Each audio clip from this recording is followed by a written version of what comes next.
Selamat siang pemirsa, Sumatera Utara hari ini siang hadir kembali menjumpai Anda edisi Rabu 16 Agustus 2023 bersama saya Gina Febriona. Sejumlah informasi menarik telah disiapkan oleh tim redaksi kami, berikut berita selengkapnya.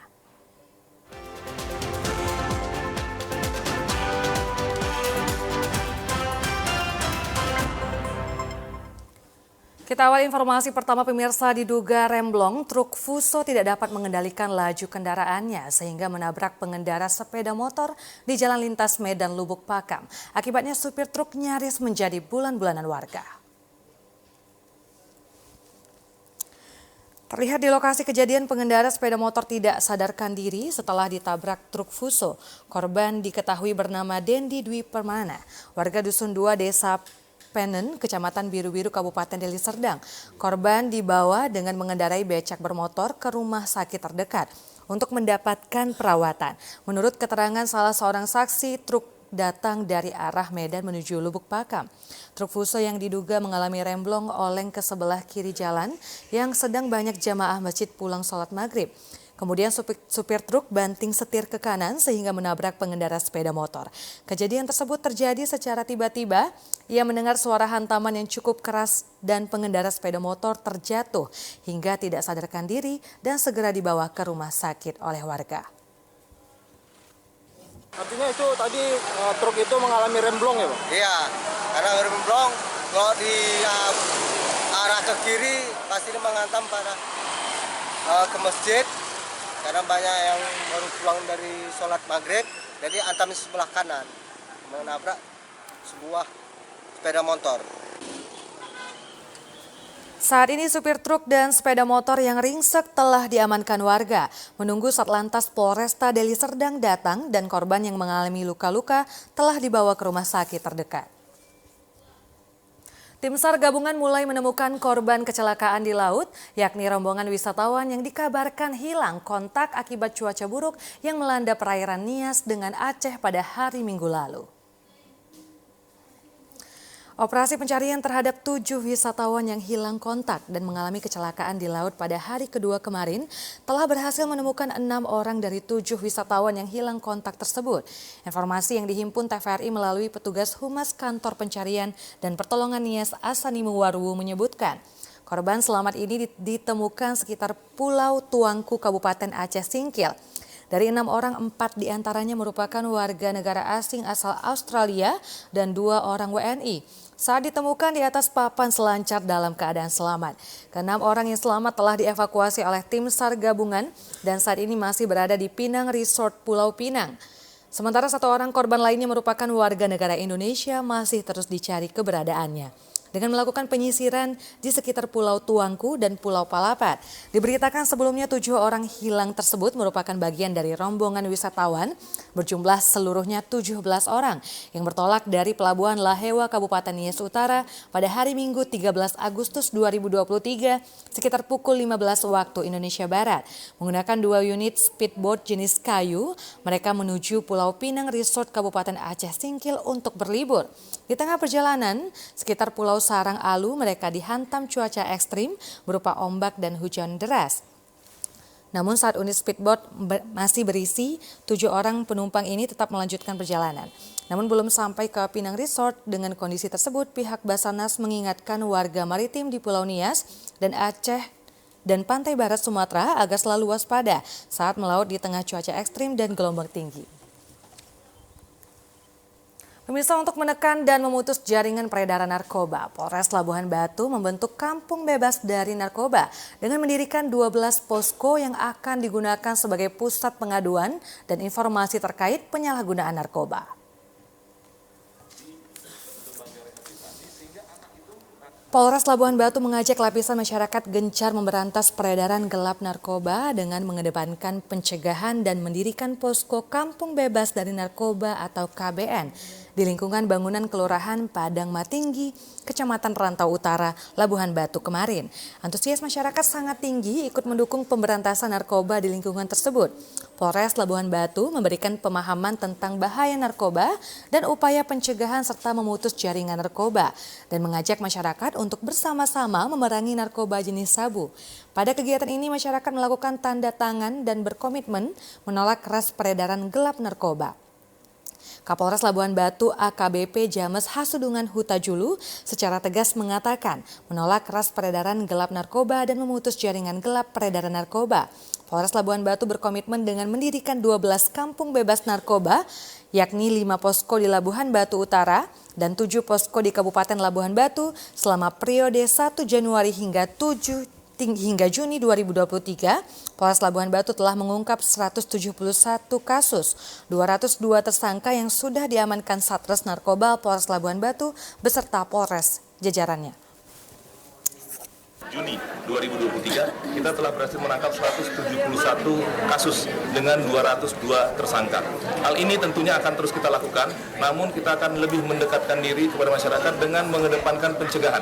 Dengan kita laksanakan pembentukan kampung bebas dari narkoba ini, artinya informasi-informasi dari masyarakat akan masuk kepada kita dan kita akan melakukan sosialisasi kepada masyarakat sehingga masyarakat dapat membentengi dirinya sendiri terhadap bahaya narkoba sehingga kedepannya peredaran narkoba atau penindakan narkoba itu bisa diminimalisir, artinya peredaran narkoba sudah berhasil kita berantas.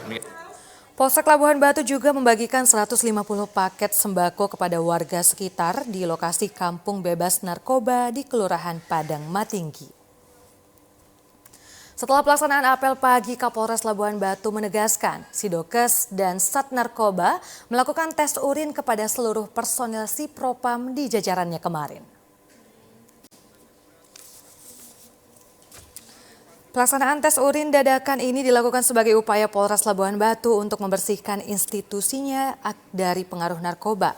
Kapolres Labuhan Batu AKBP James Huta Julu secara tegas menjelaskan sebelum membersihkan lingkungan di Polres Labuhan Batu, pihaknya memastikan seluruh personil Sipropam bisa menjadi contoh bagi seluruh personil yang ada di Polres Labuhan Batu. Terkait hal ini, Kasih Humas Polres Labuhan Batu, Ibtu Parlando Napitupulu menjelaskan sebanyak 20 personel anggota dari Sipropam Polres Labuhan Batu melakukan tes urin. Dari hasil uji tes urin secara keseluruhan, personil dari Sipropam Polres Labuhan Batu dinyatakan negatif. Hari ini Kapolres Labuhan Batu AKBP James Huta Julu melakukan sidak mendadak di Sipropam. Jadi seluruh personil Sipropam dilakukan tes urin.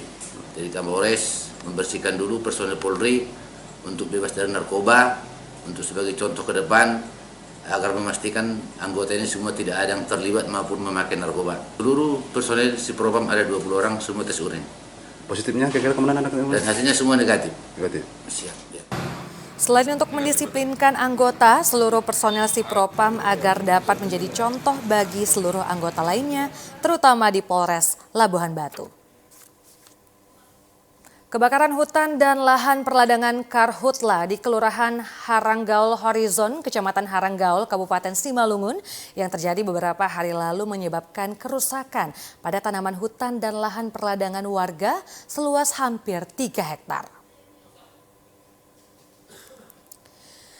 Menindaklanjuti kebakaran lahan dan hutan tersebut, Polres Simalungun bersama TNI dan tim pengendalian kebakaran hutan dan lahan Kecamatan Haranggaul melakukan patroli ke lokasi lahan dan hutan yang terbakar untuk memastikan tidak ada lagi bibit api yang masih tersisa setelah pemadaman.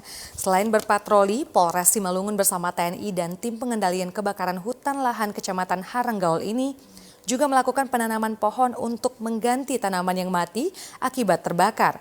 Kapolres Simalungun AKBP Ronald FC Sipayung yang turut serta berpatroli dan menanam pohon menjelaskan kebakaran hutan dan lahan yang terjadi akibat beberapa hari yang lalu disebabkan unsur ketidaksengajaan karena sisa pembakaran sampah yang dibakar warga menjalar ke hutan dan lahan perladangan sehingga menyebabkan kebakaran hutan dan lahan seluas hampir 3 hektar. Kita menghimbau kepada masyarakat yang ada di Kelurahan Haranggaul ini, kita menghimbau untuk sama-sama melakukan upaya-upaya pencegahan kebakaran lahan dan hutan dengan cara tidak membuka lahan dengan melakukan pembakaran. Kemudian kalau sudah melakukan pembersihan, jangan melakukan pembakaran terhadap sampah dan rumputan yang kering-kering.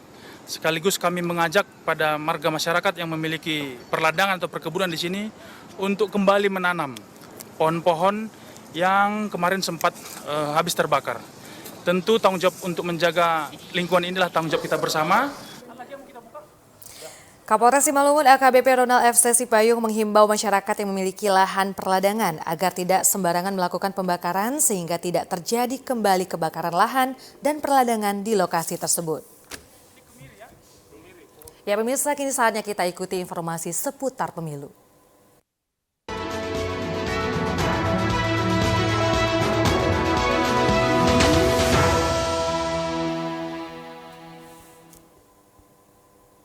Ya pemirsa, Badan Pengawasan Pemilu Bawaslu Sumatera Utara memastikan tidak ada temuan pelanggaran hasil akhir verifikasi administrasi atau Vermin dokumen persyaratan bakal calon anggota DPRD Sumut dan Bacalek pada pemilu tahun 2024.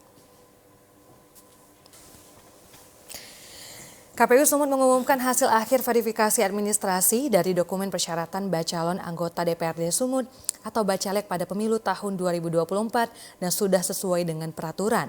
Bawaslu Sumatera Utara tidak mempermasalahkan KPU Sumut untuk membatasi waktu terhadap perbaikan berkas bakal calon legislatif bila masih dalam status tidak memenuhi syarat atau TMS. Hal tersebut disebabkan sesuai dengan instruksi KPU Pusat dilakukan secara nasional. Ketua Bawaslu Sumut Muhammad Aswindia Parilubis mengatakan seluruh hasil verifikasi administrasi disampaikan KPU Sumut sudah sesuai dengan peraturan yang berlaku dan nihil pelanggaran. Sementara terkait pengumuman dilakukan secara terbuka dan disampaikan kepada publik. Berdasarkan data KPU Sumut, bacalon anggota DPRD Sumut pada pemilu tahun 2023 terdata sebanyak 1.677 berkas bacalon. Dari data tersebut dengan perincian sebanyak 1.371 dinyatakan memenuhi syarat berkas bacalon dan sebanyak 306 berkas bacalon tidak memenuhi syarat. KPU Sumut mengungkapkan setelah diumumkan Vermin terakhir, akan selanjutnya partai politik melakukan pencermatan Vermin persyaratan bacalon pada anggota DPRD Sumut di pemilu tahun 2024. KPU Sumut menyarankan agar partai politik melakukan perbaikan dokumen atau mengganti dokumen persyaratan bacalon anggota DPRD Sumut yang telah didaftarkan dalam sistem informasi pencalonan. Setelah itu KPU Sumut akan terus memeriksa dokumen perbaikan dan dokumen yang akan diganti dimulai sejak tanggal 12 sampai dengan 17 Agustus 2023. KPU Sumut akan mengumumkan calon calon sementara pada 19 Agustus 2023 mendatang dan memberi kesempatan kepada masyarakat untuk memberi masukan terkait jika ada pelanggaran masing-masing calon. Pemirsa, Dinas Kependudukan dan Catatan Sipil Mandailing Natal siap menjemput bola ke sekolah dan kecamatan untuk perekaman EKTP bagi pemilih pemula. Berdasarkan data dari Dinas Kependudukan dan Catatan Sipil Kabupaten Mandailing Natal, sebanyak 316.000 jiwa atau 96% sudah memiliki kartu tanda penduduk elektrik. Sementara 13.000 lebih belum memiliki EKTP, termasuk pemilih pemula. Dari 13.000 jiwa yang belum melakukan perekaman administrasi kependudukan, yakni 10.000 pemilih pemula dan 3.000 jiwa masyarakat umum.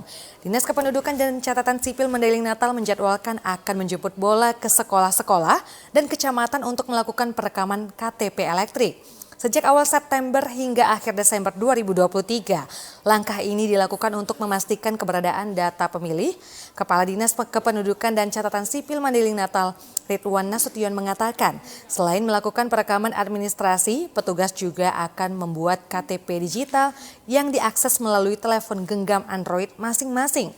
Dari aplikasi identitas kependudukan ini, masyarakat sudah bisa melihat data administrasi. Jadi himbauan kami dari Dukcapil Kabupaten Mandailing Natal, bila kami ini sudah di kecamatan hadir, kami mohon kiranya masyarakat kami itu hadirlah. Kita juga akan nanti bawakan bukan hanya KTP saja, mungkin juga KK, akte kelahiran, dan yang lain-lain akan kita bawa ke kecamatan dan mengurus di situ langsung. Dan kita akan cetak juga. Salah seorang pemilih pemula Adelina mengatakan dengan adanya program keliling dan jemput bola perekaman KTP, ia berharap tidak ada lagi pemilih pemula yang tidak terdaftar untuk memberikan hak suaranya pada pemilu 2024 mendatang.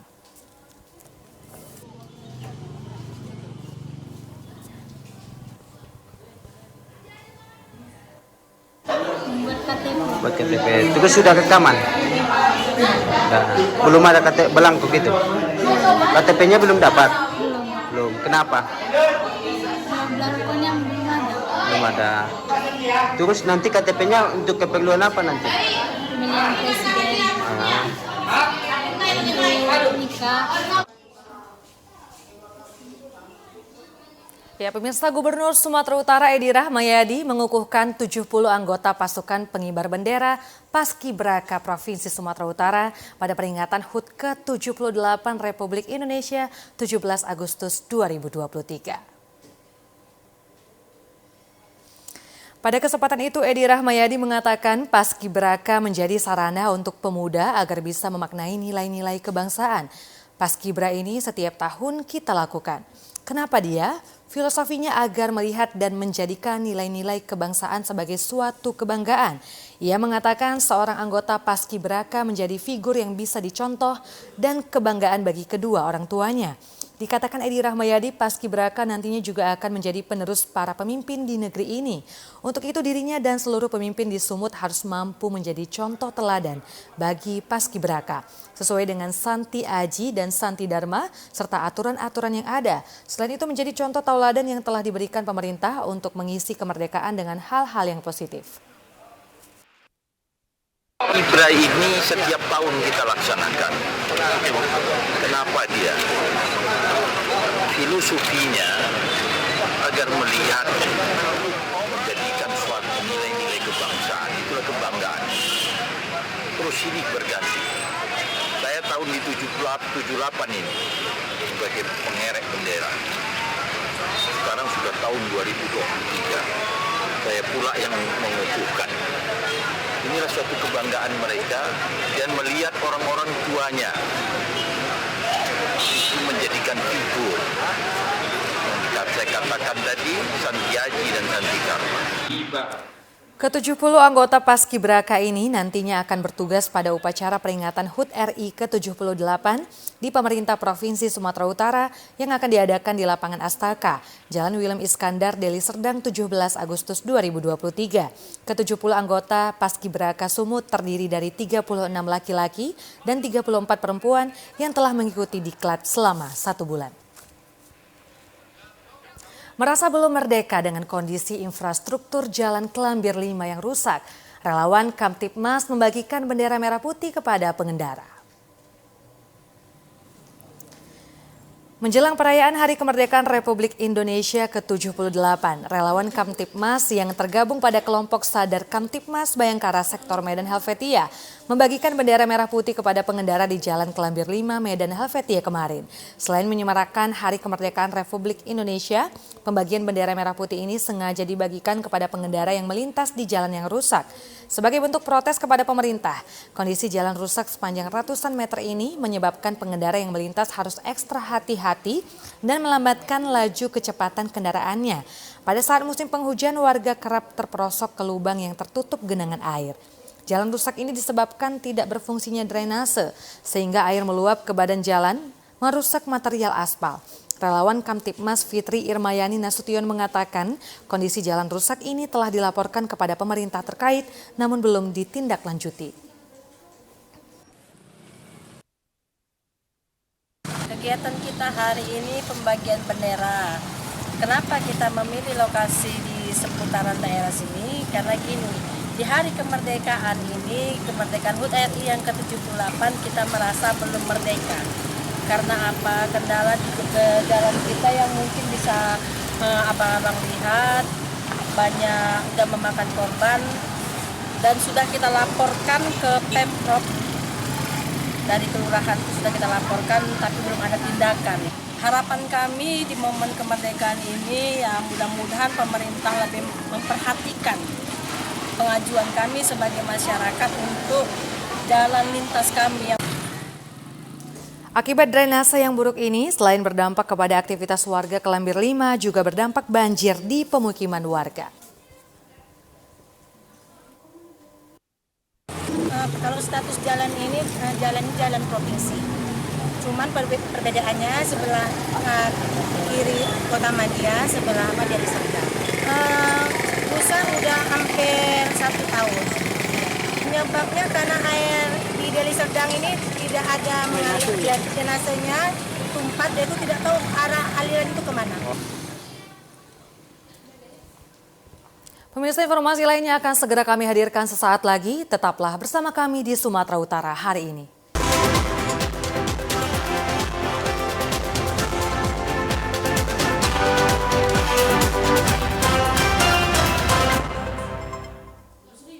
Pemirsa, untuk memeriahkan HUT Republik Indonesia ke-78, ratusan anak PAUD di Kota Medan mengikuti perlombaan permainan tradisional sebagai langkah memperkenalkan anak usia dini permainan rakyat di Indonesia. Pemerintah Kota Medan bekerja sama dengan Komite Permainan Rakyat dan Olahraga Tradisional Indonesia Provinsi Sumatera Utara mengadakan perlombaan permainan tradisional kemarin. Peserta perlombaan tradisional ini diikuti ratusan anak dari sejumlah PAUD yang ada di Kota Medan. Belasan permainan tradisional ditampilkan untuk memeriahkan HUT RI ke-78. Di antaranya permainan engklek, congklak, permainan memasukkan paku ke dalam botol, terompah panjang, lomba makan kerupuk, dan permainan tradisional lainnya.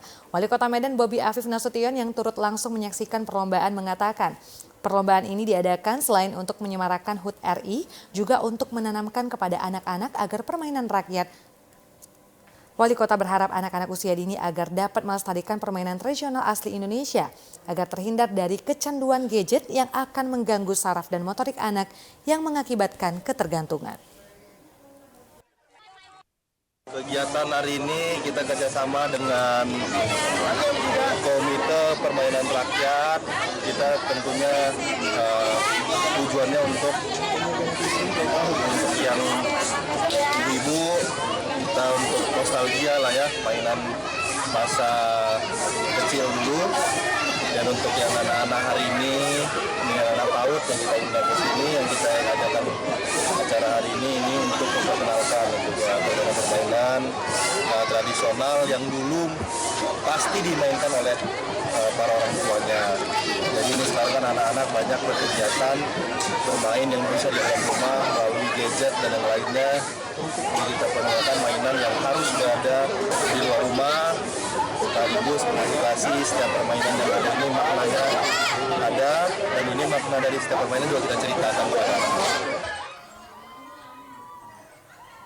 Pemirsa, puluhan tahun warga desa Sopo Batu Desa yang masih terisolir yang berada di Kecamatan Penyambungan Mandailing Natal ini akhirnya bebas dari belenggu kegelapan setelah pasokan listrik dari PLN masuk ke desa tersebut. Sopo Batu merupakan salah satu desa yang berjarak 4 km dari ibu kota Penyambungan Kabupaten Mandailing Natal. Desa ini belum pernah tersentuh pembangunan yang layak, begitu juga dengan aliran listrik. Puluhan tahun warga desa Sopo Batu menanti program pembangunan di segala sektor program pemerintah. Namun desa Sopo Batu tidak kunjung mendapatkan program tersebut. Selama ini masyarakat hanya bisa mengandalkan lampu teplong untuk alat bantu penerangan saat beraktivitas pada malam hari. Saat ini desa yang berada di hamparan kaki Gunung Bukit Barisan ini telah dapat menikmati penerangan listrik yang telah dinanti cukup lama. Aliran listrik yang mereka nantikan ini atas kerja keras warga dibantu Babinsa Koramil 13 Penyambungan. Warga desa yang dihuni sekitar 173 kepala keluarga saat ini sudah dapat menikmati arti kemerdekaan dengan masuknya aliran listrik dari perusahaan listrik negara untuk pertama kalinya. Keceriaan ratusan warga terpancar saat petugas PLN menghidupkan lampu listrik di desa tersebut. Ini desa Sopo Batu, kota Penyambungan, sekitar 5 kiloan. PLN belum masuk, yang dirasakan masyarakat kegelapan, anak-anak pun belum bisa belajar karena gelap, terkendala semua lah Pak. Setelah ini kami sangat bersyukur hari ini Pak Bupati datang untuk menyalakan pertama kali lampu listrik di desa Sopo Batu. Ratusan warga desa Sopo Batu mengatakan doa bersama sebagai ungkapan rasa syukur atas kerja keras yang selama ini dan sudah dapat dirasakan dengan hadirnya listrik dari PLN. Bagus lah. Bagus Bang ya. Selama ini nggak ada ke situ apa-apa pun kan. Memang pikir ketahuan sudah berapa tahun. Memang rasa pun aku pun sudah berumur 50-an lah. Udah hampir 50 tahun Bang ya. Iya hampir 50 tahun. Kan saya jalan ini harus cepat dibangun. Baik-baik lah. Ini sudah tertinggal itu desa ini. Hari ulang tahun Republik Indonesia ke-78 memberi berkah bagi jasa sewa baju adat di Kota Medan. Bahkan orderan datang dari Istana Negara. Animo masyarakat dalam menyemarakan HUT Kemerdekaan Republik Indonesia 17 Agustus 2023 cukup tinggi. Terlihat dari penyewaan baju adat meningkat hingga 50%. Seperti jasa sewa baju adat di Jalan Setiabudi Medan. Pemesan datang dari dinas pemerintahan, swasta dan perorangan hingga dari Istana Negara. Hampir seluruh pakaian adat dari suku yang ada di Indonesia dapat disewa dengan harga Rp100.000 hingga Rp1.000.000. Tidak hanya pakaian adat, sejumlah aksesoris lengkap juga cukup diminati. Pemilik jasa sewa baju adat Neneng mengatakan, pakaian adat yang paling banyak disewa warga diantaranya pakaian adat Melayu, Mandailing, Padang, Batak Toba, Jawa, dan pakaian adat Aceh. Pesanan terus berdatangan dari perkantoran dan dinas-dinas pemerintahan yang akan melaksanakan upacara HUT Republik Indonesia ke-78. Pesanan sudah berdatangan sejak sepekan lalu. Selain meningkatkan permintaan dari dalam kota, ia juga telah menerima orderan dari Istana Negara. Banyak yang paling simpel orang Batak Toba sama Simalungun. Nah ini menjelang 17 Agustus ada pesanan dari luar kota atau seperti apa Bu? Insya Allah ada dari luar kota.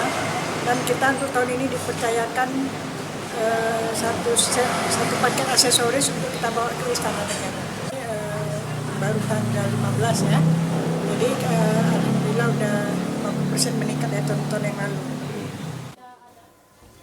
Omset jasa sewa baju adat ini sempat berkurang disebabkan pandemi COVID-19. Pemirsa, informasi tadi menutup perjumpaan kita di Sumatera Utara hari ini siang. Seluruh kerabat kerja yang bertugas mengucapkan terima kasih atas perhatian Anda. Selamat siang dan sampai jumpa.